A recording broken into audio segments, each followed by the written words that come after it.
내일 새벽은 교육자 수련회 관계로 우리 예배위원장 되시는 강병 전원님 말씀을 전해주십니다. 내일은 영상 송출이 되지 않습니다. 가급적 나오셔서 또 함께 하시면 감사드리겠습니다. 바짝 긴장하고 계십니다. 장로님 말씀 너무나 잘 전하시면 어떻게 할까? 많이 나오셔서 또 아멘으로 말씀을 받아주시면 감사하겠습니다. 바울은 전서 5장에서 주님의 재림의 시기에 대해서 설명을 했습니다. 재림이 언제 임할지 모르기 때문에 경각심을 가지고 깨어있는 삶을 살도록 권면했습니다. 그런데 데살로니가 성도들은 주님의 날이 이미 이르렀다는 거짓 주장에 미혹되었고 그것 때문에 두려워하고 있습니다. 성도들이 왜 미혹이 되어 두려워할까요? 거짓 교사들이 미혹될 수밖에 없도록 주장하기 때문입니다. 자, 그들이 무엇에 근거해서 주님이 이미 임했다라고 주장을 할까요? 2절 말씀을 함께 읽겠습니다. 영으로나 또는 말로나 또는 우리에게서 받았다는 편지로나 주의 날이 이르렀다고 해서 쉽게 마음이 흔들리거나 두려워하거나 하지 말아야 한다는 것이라. 거짓 교사들이 세 가지를 통해서 재림 임했다는 주장을 뒷받침하고 있습니다. 첫째, 영으로. 여기서 말하는 영은 헬라어로 푸뉴마입니다. 우리가 성령이라고 말할 때 성령을 표현하는 헬라 단어가 푸뉴마입니다. 그러니까 이들이 여러분 성령께서 내게 말씀을 주셨다, 깨닫게 하셨다, 성령을 거론하면서 말하고 있는 것입니다. 둘째는 말로. 이 말이 헬라어로 로고스입니다. 이 로고스라는 단어가 요한복음 1장 1절에서 나오죠. 태초에 말씀이 계시니라. 이 말씀이 하나님과 함께 하였으니 이 말씀 곧 하나님이시라. 여기 말씀이 로고스입니다. 그리고 세 번째가 뭡니까? 우리에게서 받았다는 편지, 바울의 편지입니다. 그들이 지금 그들의 주장을 성령과 말씀에 근거해서 말하고 있는 것입니다. 그러니까 여러분, 성도들이 미혹될 수밖에 없는 것입니다. 너무나 그들의 주장이 그럴듯한 것입니다. 그들의 주장이 신뢰할 만한 것입니다. 그러므로 여러분, 쉽게 그들의 주장에 미혹될 수밖에 없는 것입니다. 그러나 여러분, 그들이 성령과 말씀에 근거해서 주장하지만 그들의 주장은 거짓 주장입니다.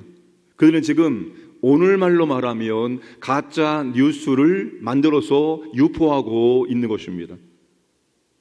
종말과 재림이 가까울수록 우리에게 필요한 것은 바른 말씀, 바른 교훈입니다. 바른 지식, 바른 말씀, 바른 교훈에 근거해서 신앙생활을 해 나가야 되는 것입니다. 덮어놓고 열심히 하는 게 중요한 것이 아니라 로마서에 보시면 열정이 필요한데, 열심히 필요한데 그냥 열심이 아니라 바른 지식에 근거해서, 다시 말하면 바른 말씀에 근거해서 우리가 신앙생활을 열심히 해야 한다는 것입니다. 그런데 예전부터 우리가 말씀의 홍수대에 살고 있다는 말을 많이 들었죠. 근데 진짜 지금 오늘 시대가 말씀의 홍수 시대입니다. 정말로 말씀의 홍수대죠. 말씀이 넘쳐나는데 중요한 것은 모든 말씀이 다 진리는 아니라는 것입니다. 그 말씀 가운데는 우리를 미혹해 하는 가짜 뉴스와 같은 그런 말씀들이 너무나도 많이 있다는 겁니다. 여러분, 지금 개인 방송 시대죠. 개인 유튜브 시대죠. 누구든지 자유롭게 자신이 하고 싶은 말을 방송을 통해서 하고 있습니다. 어떤 분이 저에게 이런 말을 했던 걸 제가 들었습니다. 목사님, 저는 일주일에 일과가 아주 유명한 목사님들이 설교를 듣는 게 일주일에 일과래요. 이게 괜찮습니다. 들을 수 있죠? 여러분, 미혹하는 자들을 분별하기 위해서는 그들의 주장과 근거를 꼼꼼하게 살펴고 점검해야 됩니다. 우리가 그런데 대부분 여러분, 진짜 하나님 말씀을 제대로 꼼꼼하게 살피면서 그들의 말을 듣는 것이 아니라, 우리는 여러분, 물론 좋은 전통은 필요하지만 누군가 그렇게 말했기 때문에, 어떤 유명한 목사님이 말했기 때문에, 어떤 대형교회 목사가 말했기 때문에, 어떤 신학자가 말했기 때문에 그것에 근거해서 믿는 경우가 너무나도 많이 있다는 사실입니다. 여러분, 아무리 유명한 목사님 말씀하실 때에도 덮어놓고 믿지 마시기 바랍니다. 모든 목사님들은 성경 말씀을 연구하고 해석해서 전하는 것이기 때문에 얼마든지 성경 저자의 의도와 다르게 전할 위험성을 가지고 있습니다. 저 역시 마찬가지입니다. 따라서 우리는 모두 말씀 앞에 겸손하게 서야 됩니다. 나는 말씀을 다 안다라고 생각하지 말아야 합니다. 내가 알고 있는 말씀이 다 맞다라고 생각하지 말아야 됩니다. 끊임없이 성령께 물으면서 말씀을 읽고 듣고 묵상하고 해석하고 순종하고 순종의 결과가 무엇인지를 경험하고 이런 과정을 여러분 끊임없이 거쳐야 한다는 것입니다.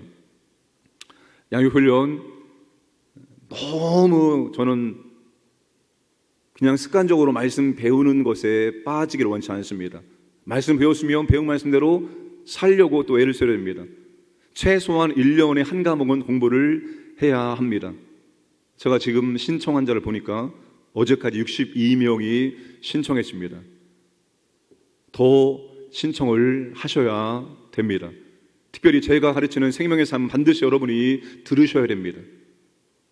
다른 어떤 과목보다 제가 가르친 걸 들어야지 어떻게 교회를 이끌 것인지 우리 모두가 함께 비전을 공유하고 한 말씀 가운데 거하기 때문에 담임 목사를 생각 말씀을 안 배우고 어떻게 같이 비전을 공유하고 같이 갈 수 있습니까? 많이 신청을 하시기 바랍니다. 이거는 의무입니다. 이거는 성도의 마땅한 의무입니다.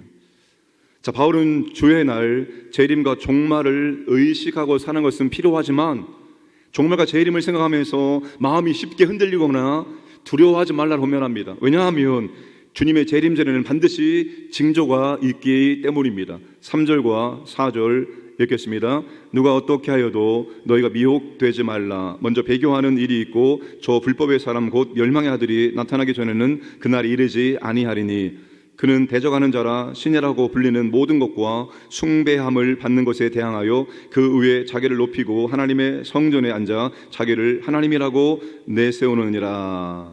아멘. 재림의 징조는 먼저 성도가 배교하는 일이 있고, 배교가 뭡니까? 우상을 숭배하고 다른 신을 숭배하고 떠나는 것입니다. 기독교를 떠나는 거예요. 이게 배교입니다. 배교. 불법의 사람 곧 멸망의 아들이 나타나서 하나님과 그리스도를 대적하고 자기를 높이고 하나님의 성전에 앉아서 자기가 하나님이라고 주장한다는 것입니다. 이 역사적으로 불법의 사람이 누구냐? 여기에 대한 논쟁이 참 많았습니다. 주전 2세기에 유대인들을 박해한 안티오쿠스 에피마네스 4세다. 주 40년 성전에 자신의 정확성을 세우려고 한 칼리큘라 황제였다. 주 68년에 예루살렘 성전을 다 짓밟아버린 로마의 폼페이 장군이었었다. 그 밖에 네로를 비롯하여 수많은 기독교를 박해했던 로마의 황제들이었다. 이런 일들이 많이 있었습니다. 자, 바울은 배교와 불법의 사람에 대한 징조가 아주 현저하게 드러나기 때문에 모든 성도가 주님의 날을 인지할 수 있다라고 말하고 있습니다. 그러나 6절과 7절에서 불법의 사람이 자신의 때에 나타날 수 있도록 막는 요인이 그 당시에 있다는 것입니다. 불법의 비밀이 이미 활동하고 있지만 그때 그 시간 하나님의 뜻이 불법한 자가 나타남을 막고 있다라고 말합니다. 하나님의 뜻이, 하나님이 그 뜻을 최종적으로 이루시고 그 막을 일을 그치시면 불법한 자가 나타나는데 그때가 바로 주님이 오시는 날이다라고 말하고 있습니다. 그런데 여러분, 이거는 그때 시점이고 지금 시점에 보면은 오늘 우리 시대는 이미 배교와 불법의 사람이 나타난 시대입니다. 9절과 10절 말씀, 악한 자의 나타남은 사탄의 활동을 따라 모든 능력과 표적과 거짓 기적과 불의의 모든 속임으로 멸망하는 자들에게 있으리니. 자, 우리 시대는 적그리스도가 넘치도록 역사하고 있는 시대입니다. 적그리스도는 주님을 모방하여 성도들을 유혹하고 미혹하고 있습니다. 여러분, 대부분의 성도들이 이 적그리스도가 어떻게 미혹할 때 거기에 쉽게 빠져갈까요? 적그리스도는 딱 보면은 주님처럼 행동합니다. 다시 말하면 주님이 했던 모든 것들을 재현하고 있다는 것입니다. 그냥 쓱 보면 진짜네 라고 미혹될 수밖에 없도록 활동한다는 것입니다. 자, 그들이 성도를 미혹하는 것은 뭐냐면 모든 능력과 표적과 거짓 기적입니다. 여러분, 능력이 나타나고 표적과 기적이 나타날 때 미혹되기 너무나 쉽습니다. 따라서 적그리스도냐 아니냐를 판별하는 기준은 여러분 능력과 표적과 기적이 아닙니다. 그건 여러분 다른 종교에도 기적은 능력은 나타나고 있기 때문입니다. 사탄은 여러분 능력으로 활동하기 때문입니다. 그게 여러분 적그리스도를 판별하는 기준이 될 수가 없습니다. 능력과 기적을 행하는 목적이 뭐냐, 이걸 봐야 됩니다. 그분들이 대단한 능력 행하고 있는데 그 능력을 통해서 뭘 하고 있느냐? 하나님 우리에게 능력과 기적과 치유라 이런 것들을 베풀어 주신 이유는 몇 가지 있습니다. 그 중에 하나가 영혼을 구원하기 위함입니다. 진짜 그 사람을 긍휼히 여기는 마음입니다. 그리고 하나님께 온전히 영광을 돌리는 것입니다. 그러니까 능력과 기적과 치유 자체를 집중하지 마시고 그들이 그것을 어떤 목적으로 사용하고 있느냐를 살펴야 됩니다. 그리고 최종 결론은 하나님께 영광입니다. 하나님을 위해서 하는 것이지 사람을 위해서 하는 것이 아니기 때문입니다. 이런 것들을 통해서 우리는 분별을 할 수 있어야 됩니다. 그럼에도 불구하고 미혹되는 사람들 있습니다. 왜 그럴까요? 미혹되는 사람들의 중요한 특징이 있습니다. 10절, 11절, 12절 함께 읽겠습니다. 불의의 모든 속임으로 멸망하는 자들에게 있으리니 이는 그들이 진리의 사랑을 받지 아니하여 구원함을 받지 못함이라. 이러므로 하나님이 미혹의 역사를 그들에게 보내사 거짓 것을 믿게 하심은 진리를 믿지 않고 불의를 좋아하는 모든 자들로 하여금 심판을 받게 하려 하심이라.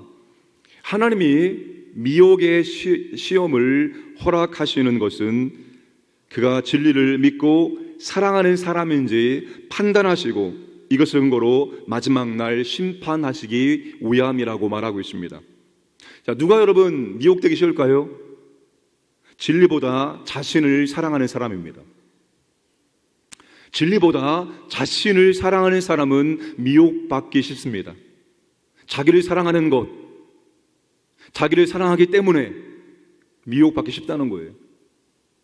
진리를 사랑하지 않고 진리를 믿지 않고 불의를 좋아하는 사람들은 거짓을 믿고 미혹에 빠지기 쉽다는 것입니다.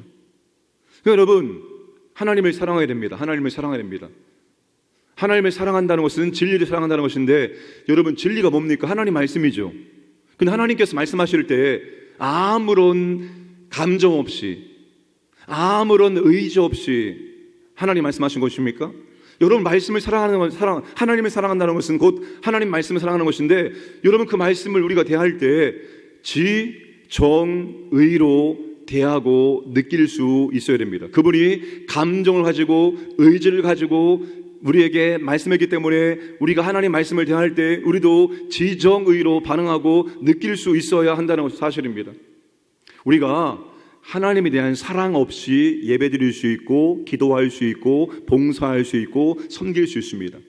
하나님에 대한 사랑의 갈망 없이 얼마든지 우리는 모든 신앙 형식들을 할 수가 있다는 겁니다. 이건 너무 중요한 것입니다. 내가 진짜로 진리를 사랑하고 있는가? 하나님을 사랑하는가? 그 사랑의 감정들이 내가 느껴지고 있는가? 이게 여러분 안 느껴지는데, 이게 없는데도 불구하고 할 수 있어요. 남편을 사랑하지 않고 얼마든지 남편을 위해서 아내가 할 일들을 해나갈 수 있습니다. 자식을 사랑하지 않고 얼마든지 부모로서 할 책임을, 도리를 할 수가 있어요. 이런 말을 많이 하죠. 내가 이제 너희들을 위해서 부모로서 할 도리를 했으니까 나는 이제 자유로운 삶을 살겠다. 빠이빠이. 사랑의 감정을 느끼지 않고 얼마든지 예배드리고 기도하고 찬송 부르고 말씀을 듣고 읽을 수 있다는 사실입니다. 이 위험에 빠지면 절대로 안 됩니다. 그러니까 여러분, 하나님을 오래 믿어도 하나님과 친하지 않는 거예요. 하나님을 오래 믿고 신앙생활 했는데 하나님과 친밀함이 없습니다. 여러분, 하나님과 얼마나 친하십니까? 이건 굉장히 중요한 겁니다. 나는 하나님과 얼마나 친한가? 하나님 나를 얼마나 친한 사람으로 여기고 있는가? 모세를 하나님은 친구처럼 여겼습니다. 요한은 예수님이 정말로 끔찍이 사랑했던, 정말 예수님과 너무나도 친밀했던 사람이었습니다. 우리는 여러분, 사랑이라는 것을 단순히 이론으로만 여기는 것이 아니라 진심으로 하나님을 내가 사랑하고 있는 감정이 있는가, 말씀을 읽고 대할 때마다 감정이 일어나고 있는가, 이걸 살펴야 됩니다. 아내가 묵상과 암송을 아이들에게 암송시키기 위해서 벽에다가 말씀을 써서 붙여놨습니다. 그리고 어느 날 저한테 이렇게 말합니다. 유레카, 이제야 발견했다고 말합니다. 왜 뭘 유레카냐, 뭘 발견했느냐? 여러분, 제가 말씀을 쉬운 배열 성구로 배열을 한 다음에 주어 동사, 가장 중요한 핵심이 뭐예요? 누가 뭐 했다, 이게 제일 중요하죠. 나머지 모든 것들은 누가 무엇을 어떻게 왜 했느냐, 보조 설명해야 되는 겁니다. 그러니까 문장의 제일 중요한 주어와 동사를 모르면 말씀을 잘못 볼 수 있습니다. 그런데 그게 주어와 동사와 종속절의 주어 동사를 제가 표시를 했잖아요. 그게 한눈에 딱 들으면서 말씀이 정확하게 들어오는 것을 깨닫고 유레카라고 했습니다. 그럼 말씀을 대할 때 말씀 문자가 아닙니다. 절대로 말씀 문자로 보시면 안 됩니다. 말씀은 살아 역사하시는 하나님의 감정과 의지와 그리고 하나님의 지성이 담겨있는 말씀입니다. 우리는 그 말씀을 대하고 읽을 때마다 하나님과 사랑의 교제가 일어나고 있는 것을 내가 확인하면서 말씀을 읽고 듣고 묵상을 해야 되는 것입니다. 이게 바로 진리를 사랑하는 것입니다. 여러분, 하나님을 사랑하시기를 원합니다. 진리를 사랑하시고 그분과 사랑의 교제를 하심으로 여러분, 하나님과 친밀해지기 원합니다. 제가 하나님께, 하나님 제게 이런 은사를 주시길 원합니다. 치유의 은사를 주시기 원합니다.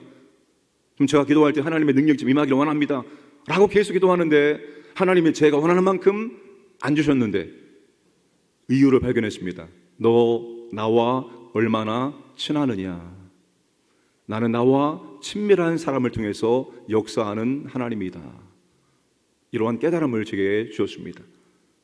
하나님은 가장 친밀한 독생자 예수 그리스도를 통해서 하나님의 살아계심, 하나님의 능력, 하나님을 온전하게 계시해 주셨습니다.